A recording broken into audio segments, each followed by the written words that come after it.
Purnamadaha Purnamidam Purnat Purnamudatyate Purnasya Purnamadaya Purnamevavashishyate. Om Shanti Shanti Shanti.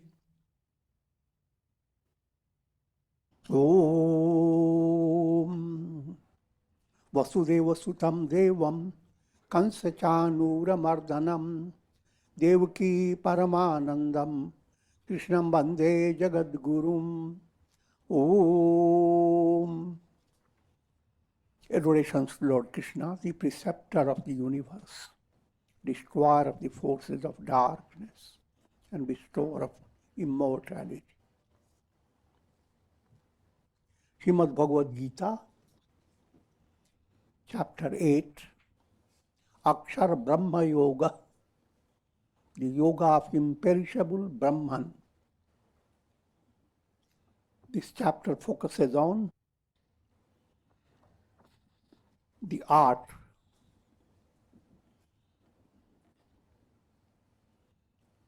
of neutralizing mortality virus.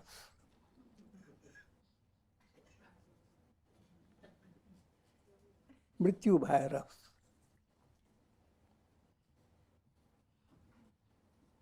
Because Arjuna had asked,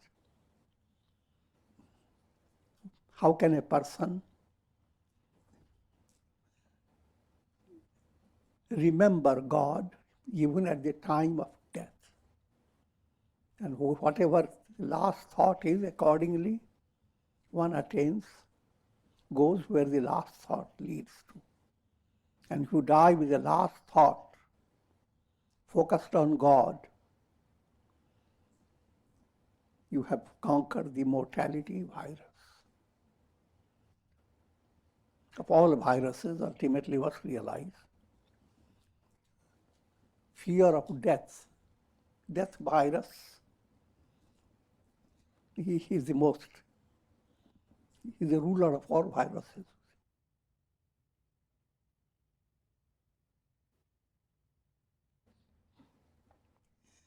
So we continue with the verse, 11th verse.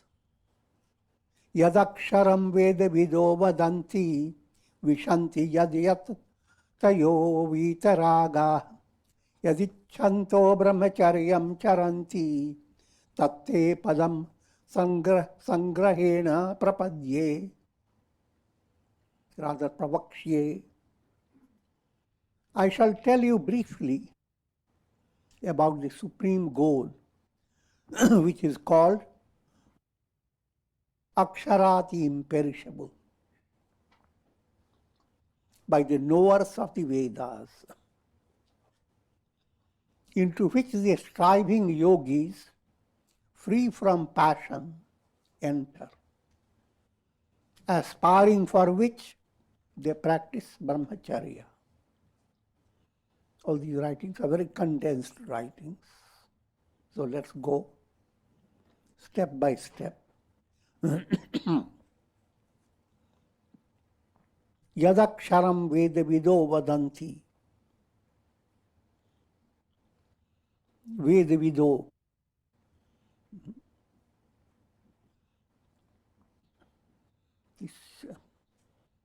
Another word is Kovida.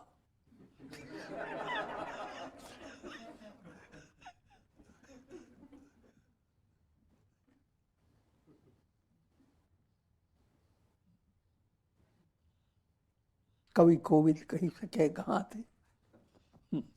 Hanuman Chalisa, that word comes, Kovid. Literally implying one who has full understanding of Brahman based on the Vedas. And that's the answer to your virus, COVID virus. But that's the humor. But now let's go into the story. Rather not the story, but the Gita teachings. I shall tell you briefly about the supreme goal, which is called Akshara, by the knowers of the Vedas. The word Akshara, it has two meanings. One syllable letter called Akshara. Om, Vedas have presented as symbol of Brahman. That Om is the Akshara. So Brahman is defined two ways.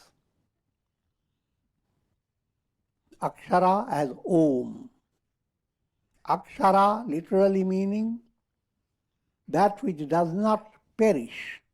Akshara is perishing. Akshara, imperishable, into which the striving yogis, free from passion, enter.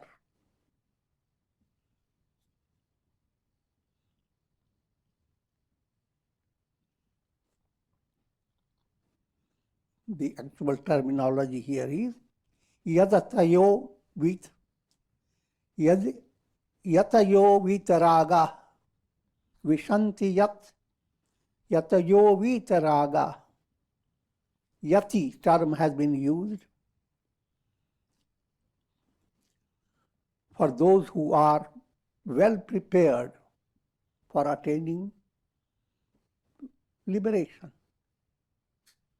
Term yati is used for sannyasis who have adopted sannyasa path of sannyasa.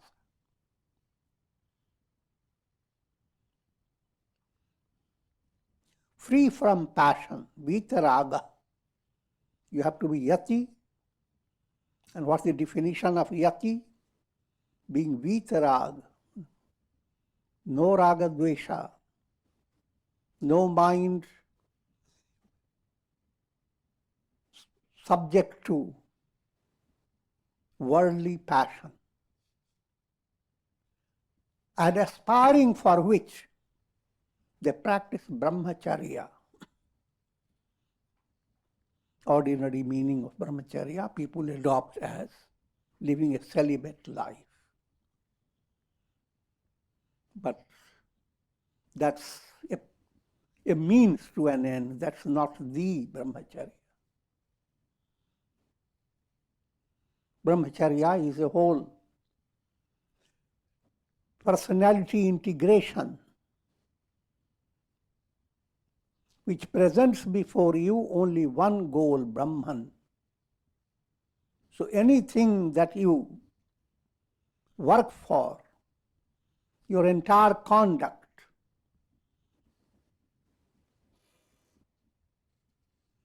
when you put your all ducks together, they are in a row. Your action, your emotion, your will, and your reason, these are the big ducks. When you put them all together in the right order, then you are yati. Then you have become vitaraga. Because when you have that integration, your goal will not be to come into the trap of the cycle of birth and death. Because it is very kiddish aspiration to come back again and again because you are not satisfied being rich. The next birth, you will get it. It's a kid mentality. You have not learned all your lessons. So you want to repeat the same thing again and again. And that goes on, led by ignorance.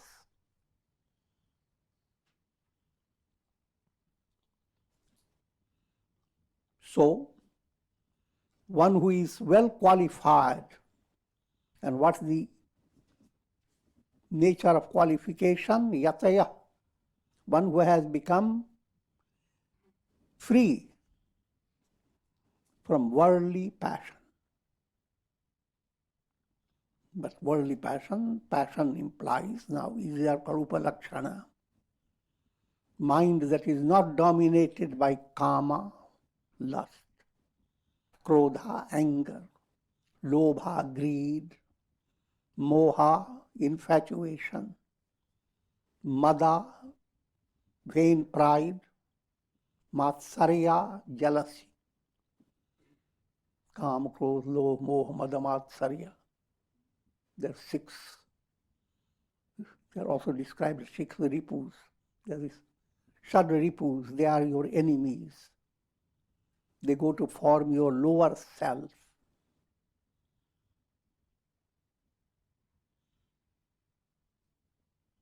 So, if you have come to that state of not falling into the trap of these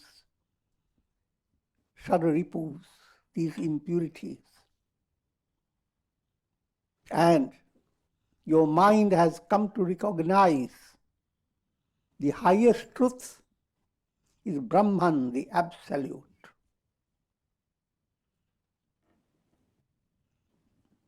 Let me give you another quotation from Mundakopanishad.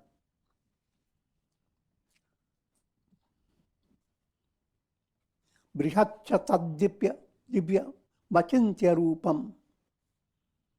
Brihatcha, Brahman is big. That's how it starts. The absolutely big. Tat divyam, and it is with absolute illumination. Achintya goes beyond all your mental concept, thoughts, and verbosities. You cannot mentally bring complete picture of Brahman.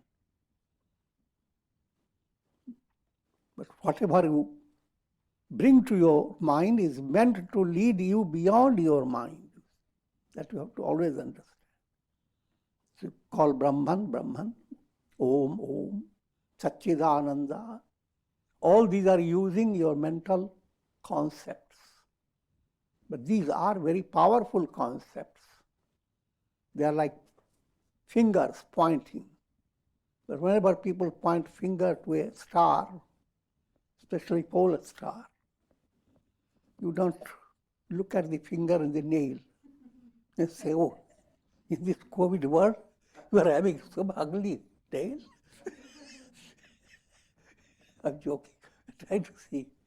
The same pointing can be interpreted in such a low manner. Or you leave the finger completely, but what is being pointed out is not within the range of your fingers, though your finger played the part. Your mental state reaches the highest state when mentally you have come to a deep understanding. Brahman alone is real. But understanding is, it resonates with your mind in the terms of words. Brahma Satyam, Aham Brahmasmi, Aham Brahma. So words. I'm not discouraging you from that. Try to understand. But that is called finger. What it is pointing to is beyond your mind. But very easy illustration. You are sleepy, you want to sleep. Now if you go on saying, I'm sleeping, you are not sleeping.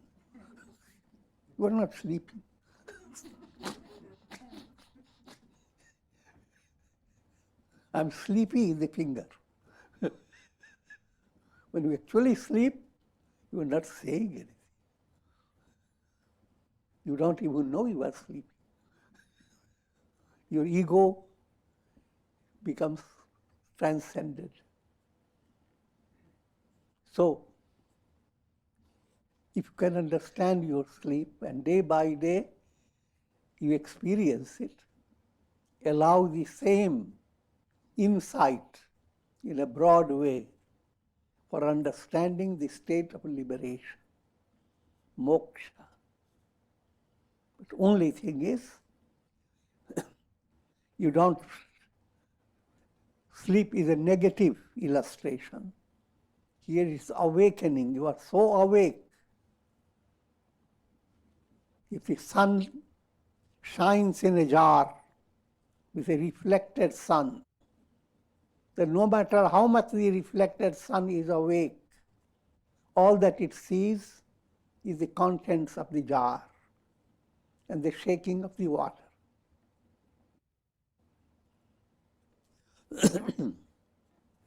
The real awakening, I am the sun.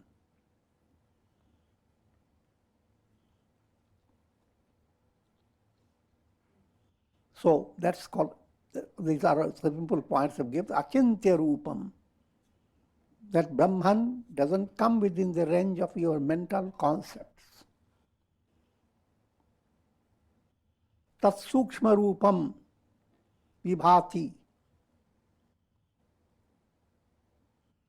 It is subtler than the subtlest. Durat Suduret, and distant from the distant. If you say million miles away, more. Million light years away, no, more. How distant? You can't measure the distance. But don't become upset. It is so distant, how can I realize?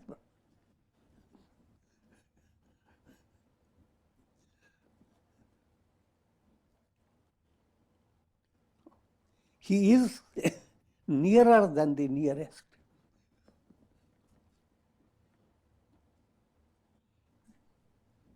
Closer than what you think of your heart. So, one who has gained that experience in the cave of his own heart, that such a person is called Brahmajnani. And we started saying at the time of death, if one were to remember. This again is allegorical statement. If you leave a project to be accomplished at the time of death, you will never succeed.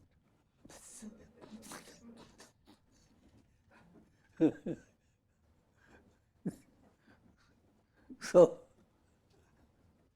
if you have attained full understanding and revelation of Brahman during your lifetime, then you have accomplished that quality, that qualification of remembering God even at the time of death. And that's only a detail about this.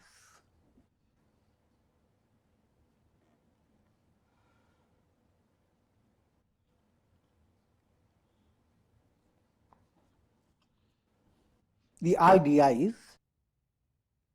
that if that revelation of Brahman becomes possible for you in your lifetime, until your last breath, just before your last breath, not after last breath.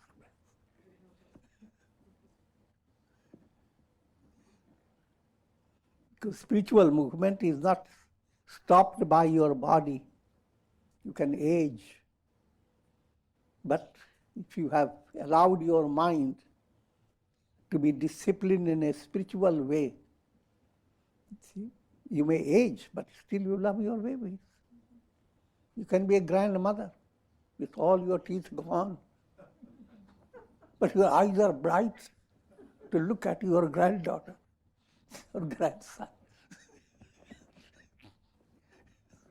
The movement of love is not restricted by your body, by your nervous system.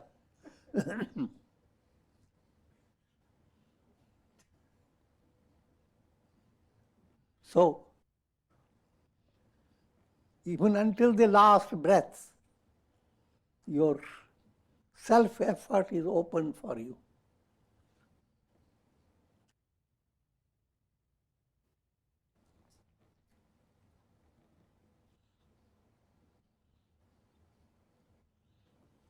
And that, so I have explained Brahmacharya, that whole conduct.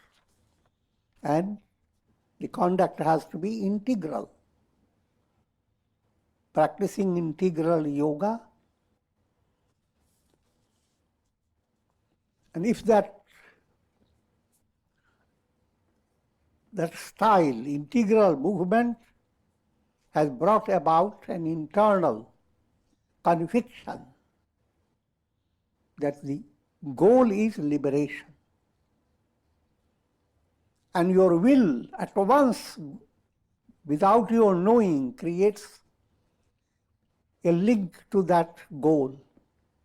Your deeper will is, may I attain liberation. If you are really hungry, you don't have to go on saying, I'm hungry, I'm hungry.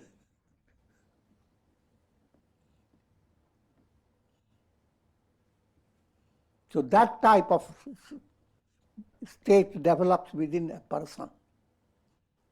Of course, expressing it to give illustration to others, the will to attain liberation becomes firm. When that has become firm and you are conducting accordingly, then it is Brahmacharya movement. In 12th verse, Sarvadvarani sanjamya mano hridi nirudhya cha murdhnadhyayatmanah pranam athito yoga dharanam. Having restrained all the senses, drawing the mind into the heart, and keeping the pranas centered between the eyebrows, steady in the practice of yogic meditation. Now this is being pointed out. What are the highlights of integral yoga? Sarvadvarani sanjamya.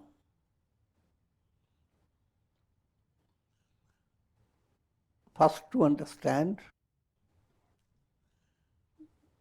the nature of worldly mind.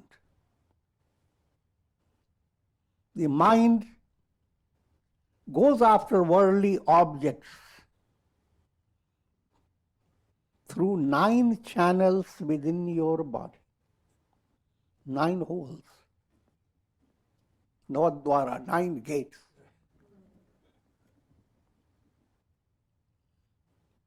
Allegorically, the body is described as 9-gated city, Navadvara Puri.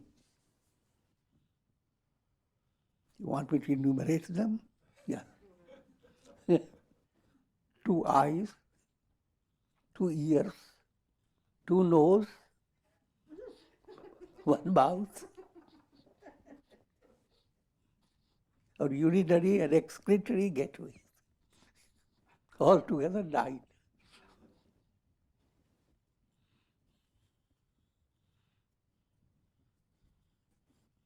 And mind that is caught up with only this body and its nervous system,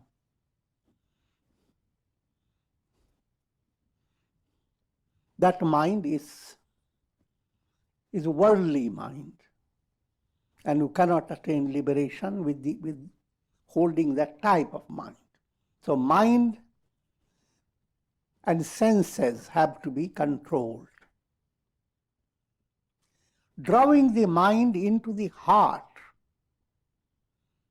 First we said, restrain all the senses. Second point they are saying, the Gita is saying, drawing the mind into the heart. How can you draw your mind to your heart? By experiences of love.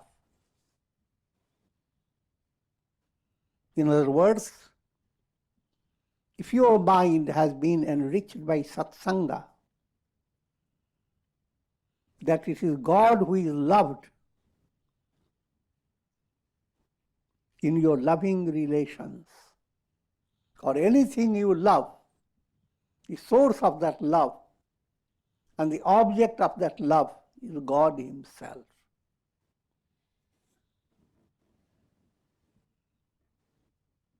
If mind has become the bee, the bumblebee,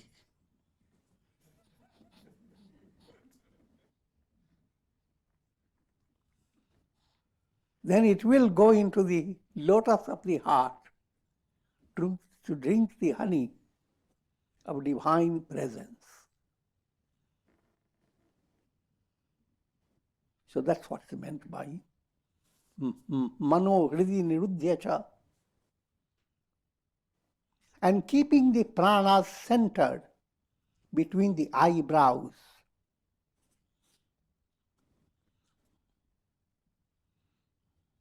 Murthna dhyayatmana pranam.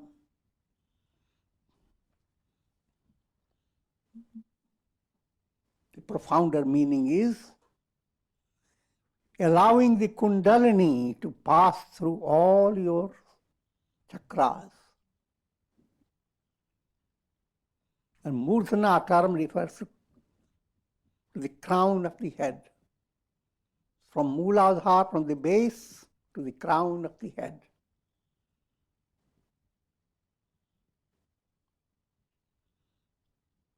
And for simple practice, the resonating chant of Om. I'll give you just a sample. Breathe in deeply. Om.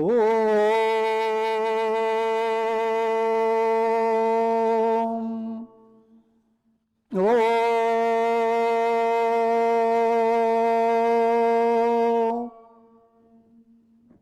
As you do several times, see the entire channel is being swept up by the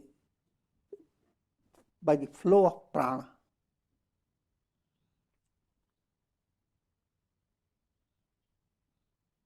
The Sushumna channel opens up and Kundalini Shakti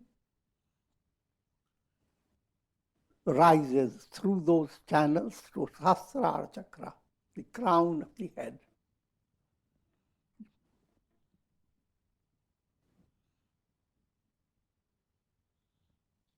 And details you will find in Kundalini Yoga. So if you are focused on these points, restraining the senses, not going after sense enjoyments, but going after your duties, swadharma, karma yoga, drawing the mind into your heart, bhakti. The drawing process of the mind, will, Raja Yoga. And Kundalini Yoga, an extension of the Raja Yoga. All these enable you to have access to jnana. Jnana Yoga becomes automatically simple, sahaj. 14th verse, or rather 13th verse. Om ityekaksharam brahma vyaharan mamanusmaran ya prayati tyajan breham sayati paramam gatim. Uttering one syllable Om that denotes Brahman, thinking of me, The yogi who departs from the body attains the supreme goal.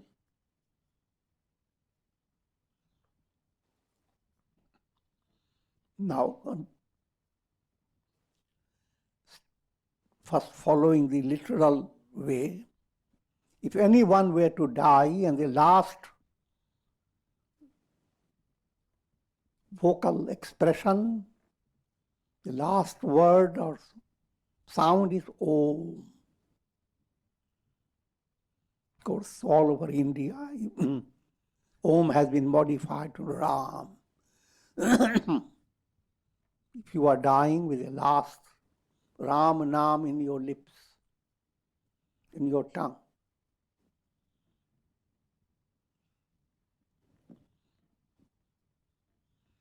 and people take it literally.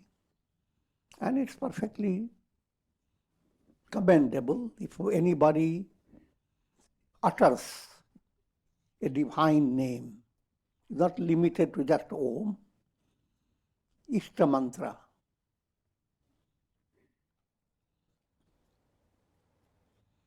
One should not develop confusion about mantra. Every mantra is the same Brahman worshipped as Om Shri Ramaya Namah, Om Shri Krishnaya Namah, Om Shri Ganeshaya Namah, Om Aim Saraswatyai Namah. The same Ishta Devata, same Brahman, that he is the Ishta Devata. And people choose different angles. Just like you can be one person and you can have many poses, many pictures of different types. So Brahman cannot be pictured in one way. One saint pictured in his mind in one way. Another saint did it in a little different way. But no matter which picture you choose, and that involves all religions, God as Jesus, God as Buddha, because Buddha is part of Hindu religion. So that's one point to understand. Another point to understand, that in practical life, different deities are specialized to give you different blessings. Ganesha is specialized to make your project successful. Saraswati is specialized to give you inspiration. Lakshmi is specialized to give you wealth. So when you are going for business success, you turn to Lakshmi. Hanuman is specialized to remove obstacles. So, what will you do with now? How can you develop one-pointed devotion to your deity? I'm giving you a little. If you are advanced, that's what Gita is telling you, develop Ananya Bhakti. Ananya means no matter which pose you choose, you are seeing the same God, same Rama, as Ganesha blesses you. Same Om. I'm using Rama term for Brahman. Same Rama. If you succeed in your examination and by Saraswati Devi, Rama is the one who, in the form of Saraswati, granted you. So this point has to be well understood. So, going after so many gods and goddesses, you are simply intensifying love for your central deity. When you have understood that, you are a mature religious person. And you have Ananya Bhakti. You cannot shift from loving God. So, another point, uttering one syllable Om. Now, if you were to become deeply involved in Om Upasana, this Upasana is a blend of Upasana and Vichar. Upasana is artistic work, devout meditation. You use your own imagination, your fancy. You are meditating on Krishna. How do you want to meditate upon him? Want him to stay standing? You want to make him sit down? You want to make him a baby?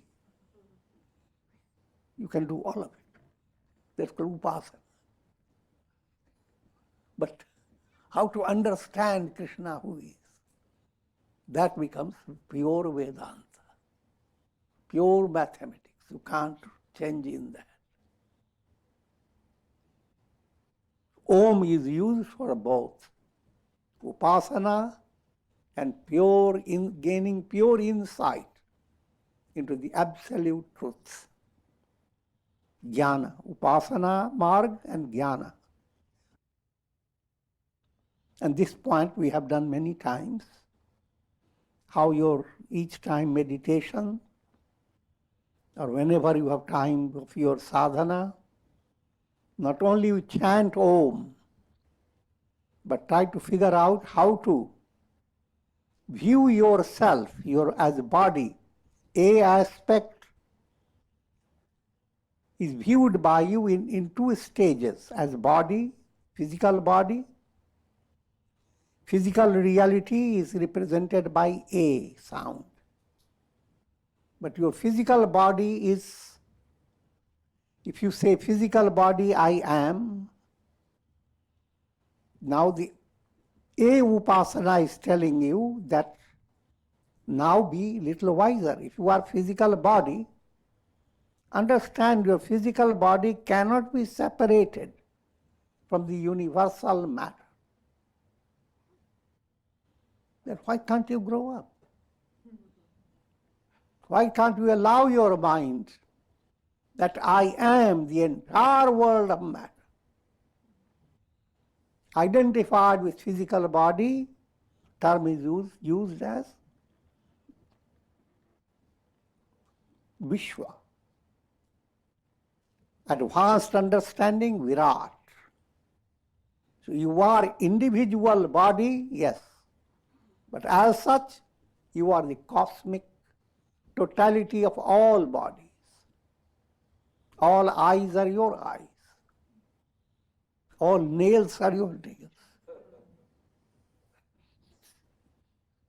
All bones are your bones. Simply said, and there is nothing wrong in it.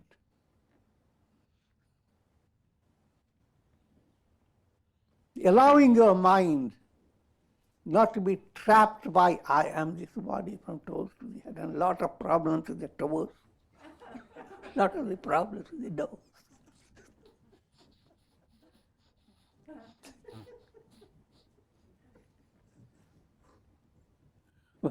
But I have the cosmic body. There's a lot of thrill.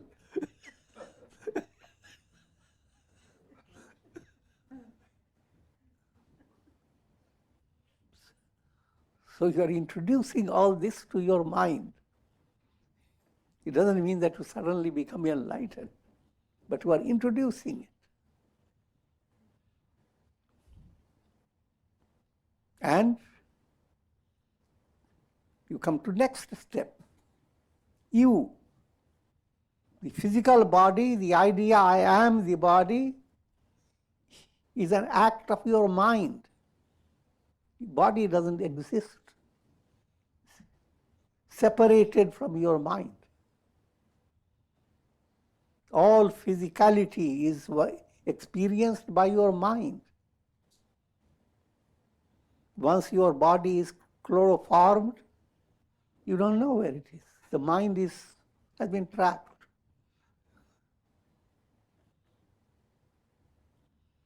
So, the experience of body is a projection of your mind.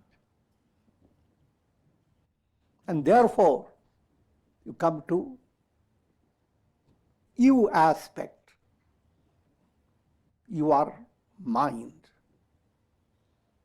And as individual mind, it's called Tejas. You are effulgent. It's the mind that makes your body so vibrant, bright. Your mind itself is not there. Look at the dead body. Can't be inspired.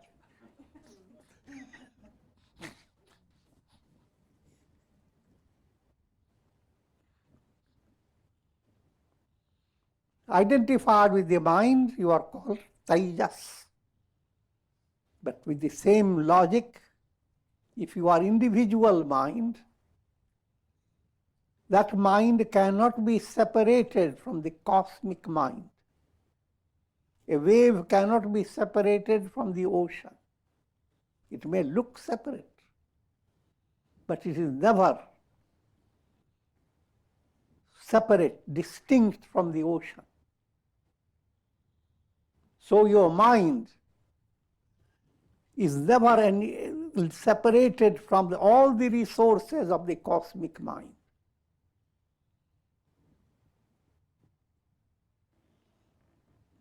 And that cosmic mind is called Hiranyagarbha. Hiranya is gold. That cosmic mind reveals what gold is. All the time you are stuck with clay, mud.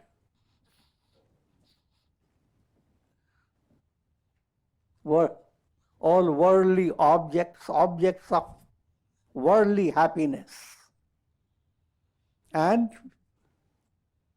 the experience of multiplicity of things, that type of vision that doesn't allow you to see the reality, but see only the names and forms, then you are not going after gold, you are going after some rusty metal. So, cosmic mind is called Hiranyagarbha, the revealer of the truth.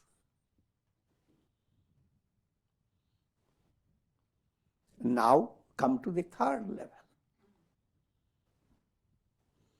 And if you are matching up with the chakras, or matches with Manipur chakra, you with your heart center, M with your Ajna chakra. These are the centers, Kriya Shakti, Ichha Shakti, Jnana Shakti.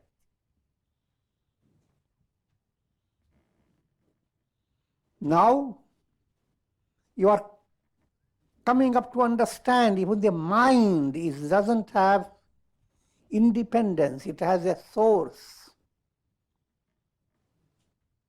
And such source is in your unconscious state. You can't really define it. But that unconscious state, that's where you are. And that state is known as prajna. It is that state which is supporting all your experiences through your mind, through your senses, through your intellect, through your ego. All the experiences that come, the support is from your unconscious. That's your causal sheath. Identified within that state. That state again is a wave in the ocean of cosmic causal state. And that being the source of the whole universe, that is called Ishvara, God, who is the creator, sustainer, and dissolver of the entire universe. All your life story is sustained, supported, created from your unconscious. That's where your first seeds the causal seeds come. So if you are unconscious, individualized, you are prajna. But using the same logic, you are a wave of Ishvara. Ishvara, God who controls, sustains everything, is like the ocean. Your causal identity is a wave in that ocean.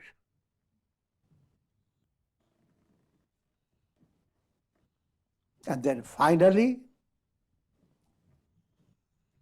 and Om becomes completely no other A-U-M, just Om. That relates to the transcendental. All the three, even Ishvara aspect, is a limited aspect of Brahman. Brahman being defined through the magical power of Maya. Through Maya, the entire world has been projected. So while in projected world, Brahman is the creator, sustainer and dissolver. When you come to realize this world doesn't exist, is a magic show. Your mind goes into the source of that, all this magic. And that source is Brahman. That's called Turiya, the transcendental. So that's what Om Upasana implies. And it is very easily done. Use your tongue.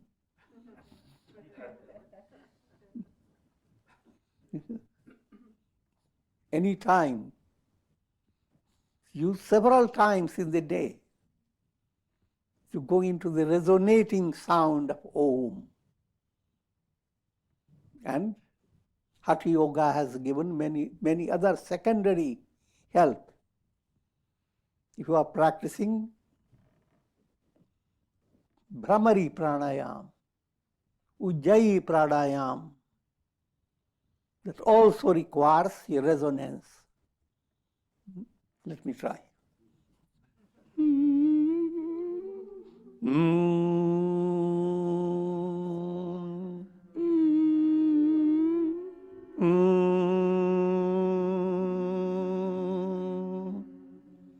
If you do several times and conclude it with Om, you have given a great help in many ways. This is a resonance therapy. It's a physical effect, psychological effect, and mystical, spiritual. So that's called Om Upasana.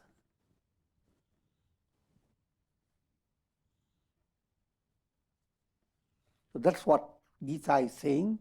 Om ityeka aksharam brahma vyaharan mam anusmaran. Uttering one syllable Om that denotes Brahman. Thinking of me. That me, I have explained how you think of Brahman along with Om. The yogi who departs from the body, you don't wait until you depart, you have that type of understanding.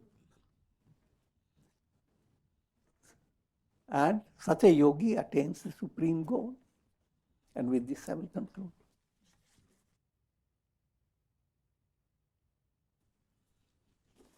Om.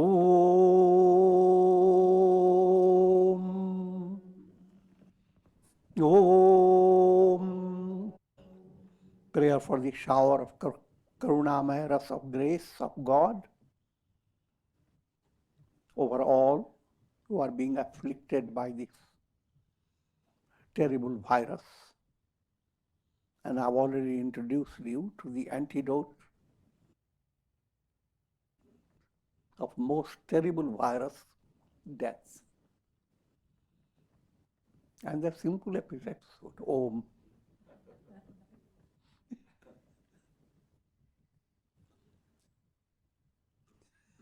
Om Trayambakam Yajamahe Sugandhim Pushtivardhanam Urvarukmubandhanan Mrityor Mukshiyamamritat.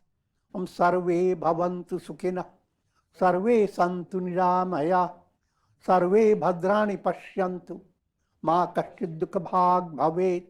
Om Shanti Shanti Shanti. Hari Om Tat.